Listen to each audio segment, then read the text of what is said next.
Very, very, very, very, very long first quarter. We should probably move on, or this is going to wind up being an hour-ish of basketball banter. The most surprising over and under achieving teams, players, coaches. Right. I'll learn to talk one day. That day is not today. Who is your? Talk to me. I'm gonna show love to the Sacramento Kings, man. They're 6-4. I mean, they got blasted by the Bucks, but yes, they did. They're 6-4. I mean, and they lost to the Bucks. Right. I mean, yeah, right. No shame in that. Right. Yeah, no shame. I mean, they're playing the Bucks. They're playing the Raptors tonight. They're playing some legitimate teams now. So. Right.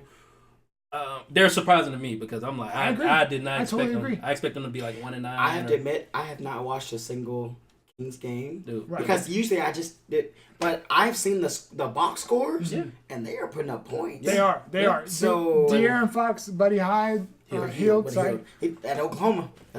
Sooner, yeah. I mean, if you look at the Kings as far as the draft, they've gotten them right. I mean, they traded Boogie and they got Buddy Hield in return. But the thing about the Kings you never trust is like the organization. Right. Absolutely. Well, from all the way from the top down. They have a good coach. They got old dude from the Grizzlies. You're right. Yeah. He's good. I'm just talking about from the top down. You don't trust that they're going to really develop these players. But we'll see. They've been really impressive. And honestly, De'Aaron Fox, most improved player.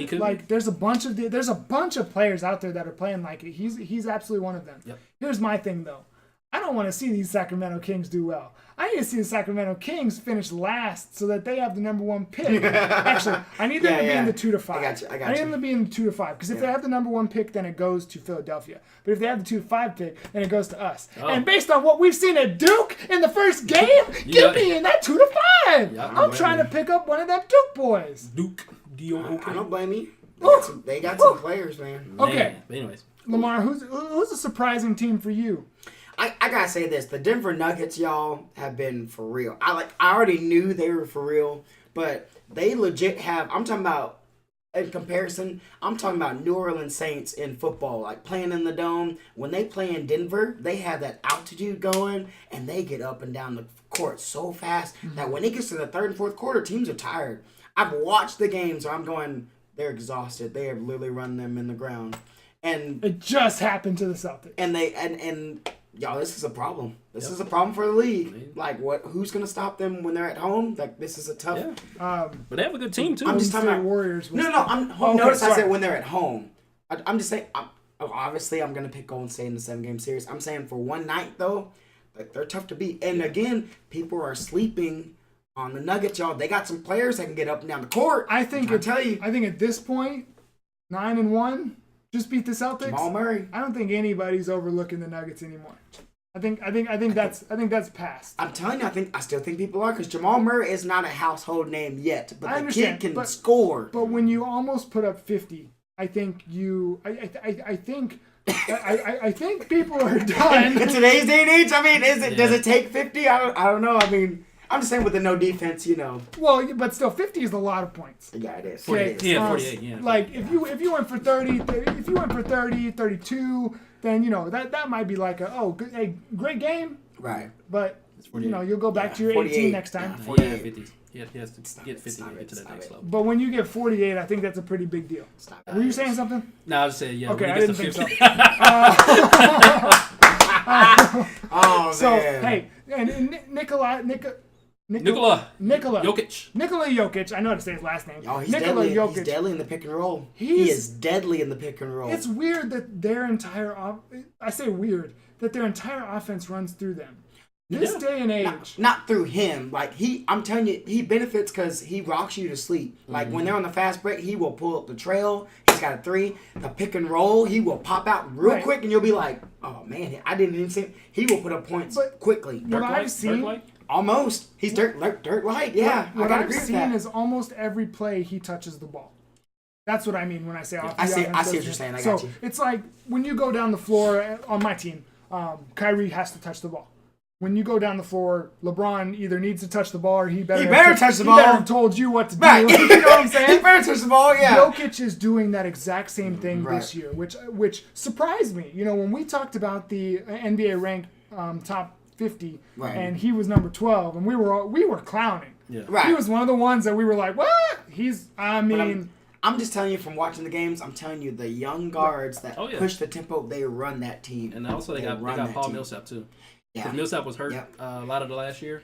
And he's a big piece. Yeah, he's a Horford-like. Yeah, you know what school he went for them because they used to Louisiana Tech. They played with each other in Atlanta. Right. But yeah, I mean, without Millsap, they would have at least one less win because Jokic went for that game winner, and Millsap tapped it back in. So Millsap's big I mean, he's an all-star. How real are they? They're for real, y'all. They're for real. They're definitely a playoff team. Second round. I don't know. I need to watch more, but I'm telling you, they're for real. If the playoffs started today, second round. Right. Oh, for sure. Good thing there's another 70 games left. For sure. They play. If it started today, they play OKC. And I would pick them easily. OKC's won 5 straight. 6 straight actually because they won tonight. I'm telling y'all, Denver at home is the key. Denver at home. With home court advantage. Oh, with home court advantage. That's what I'm saying. Okay, home court. 7 games. Yeah. But they're real. I mean, for us to say that, for me at least, I know Denver was not in my top 4. Right now, though, they're definitely showing that they're going to get that home court. Go ahead. I know what you're going to say. Go ahead. I'll let you have this. I was going to go on to my surprising team. Oh, go for it, sir. Y'all took mine. No. So another one that I've got, because y'all did take mine, which is okay. I really like what Charlotte's doing. Okay, we're talking about overachieving teams. I do think the Charlotte Hornets are overachieving. At 6-5, which again, it's 11 games. Did we expect them to be 6-5? No, not really. I don't think it'll last. Did we know Kemba Walker was going to ball out? Yes. Did we know he was going to ball out like he is? No. As consistent? Not quite like this. Not really. So that's what I mean. So I think the Hornets, I think they're doing a pretty good job. They're certainly not the Nuggets, and they're certainly not as surprising as the Kings. So unfortunately, my little segment there is going to be a little shorter than y'all's. But who's underachieving in the NBA, Lamar? Well, look, I already know y'all are going to say the Pelicans are underachieving. I disagree. Davis was hurt for a few games. Okay, they played some good teams. The teams they lost to, I'm not mad about. Like, I mean, it's the Western Conference. You're going to play some teams. You're going to play some good teams. It's going to happen. But they lost 6 in a row. Yeah, but what? Davis was hurt for what? 3 or 4 of those? 2 or 3. He wasn't hurt for that. Then, of course, as he's recovering from the injury, it's going to give him a chance, man. So, because when they were 4-0, you were talking a lot of stuff. You would say, I told y'all. You would see me backing down. I ain't backing down. I still think they're going to finish third in the West. Man, I wish I would have had a recording. I still think they're going to finish third in the West. Okay, so they're not going to finish above Golden State. Are they going to finish above Denver?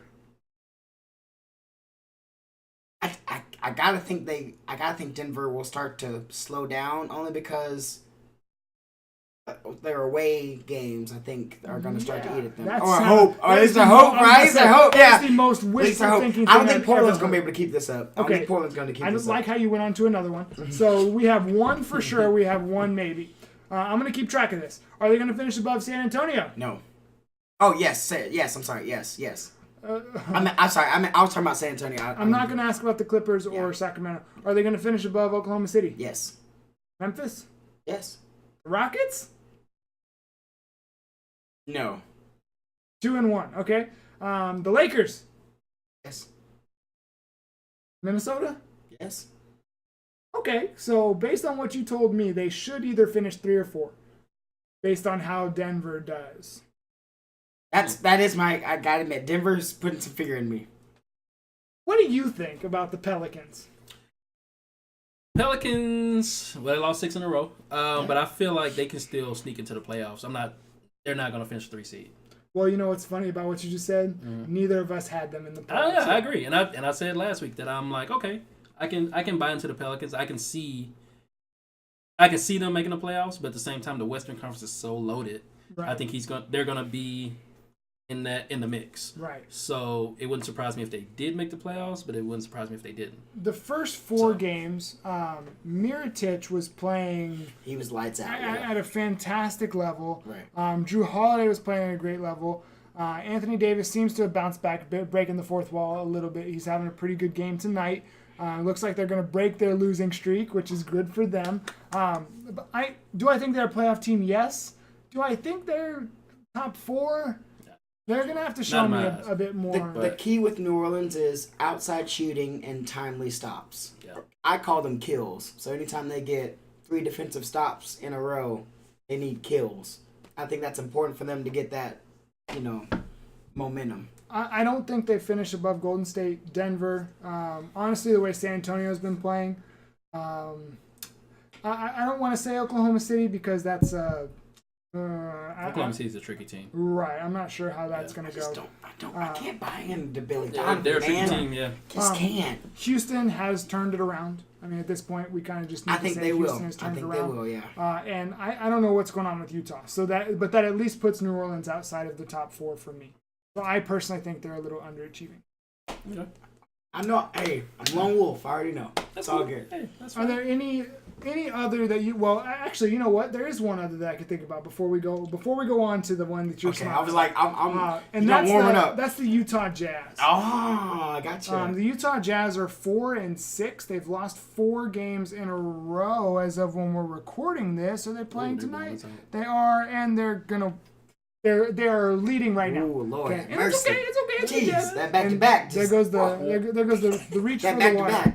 That's exactly what it was. It's a back to back. It's a back to back. It's back to back. The reach for the water. Anytime you see a score like that, it is a back to back. In their defense, though, going from Dallas to Utah, I get it. I get it. That flight was just when you're getting paid millions of dollars, horrendous. Yeah, that's right. First world problems. So what's going on with Utah? I mean, man.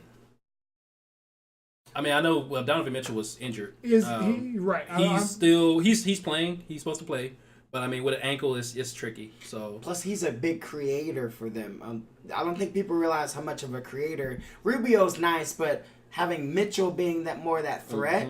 It is big for them. Then Rubio can kind of slide in behind Mitchell in a reserve. Now, I've got a take on what's going on with Utah. Okay. With the freedom of movement that the refs are going through right now, where if you drive into the lane, you're probably going to get a foul called on you. I think that the Jazz are having a lot of trouble adjusting to it. The Jazz had they had the number 1 ranked defense last year, and this year they do not. I think they are struggling because they cannot play the defense that they're used to playing. You think they'll adjust? They have a lot of young players that are trying to. I think they'll adjust. I think they will because they're a good defensive team, and good defensive teams adjust. But I'm almost kind of hoping that the refs will start calling some different stuff. I just don't like how soft everything is. Like we used to joke about like how it would just be a foul like if I tagged you. Right. Flagrant. But that's literally you drive in the lane Get out of here. The refs are just so set on that you need to be able to move, and when you get it, which is like when you used to go down the lane against Shaq, you would get put on the floor. You ain't going no more. Right. Against Ben Wallace, I mean, he'd literally push you out of the way. Yeah, you ain't going down the lane no more. That was just how you played basketball, but now it's just not like that. Yeah. So do I think they can recover? Yeah. Do I think they're going to be number 2 like a lot of people are predicting? Nah. No. They're going to have to turn around a lot to get to make. I mean, it's obviously we're 10 games in, so they could make it up. I think they'll be fine. Based on what I've seen, I don't even know if they're going to be a top 4 team. We'll see. All right, we've got one more that's underachieving, but we're going to wrap up the second quarter right there and head on to our third quarter. The third quarter, we're going to center around a certain team that is certainly underachieving, and that is the Washington Wizards.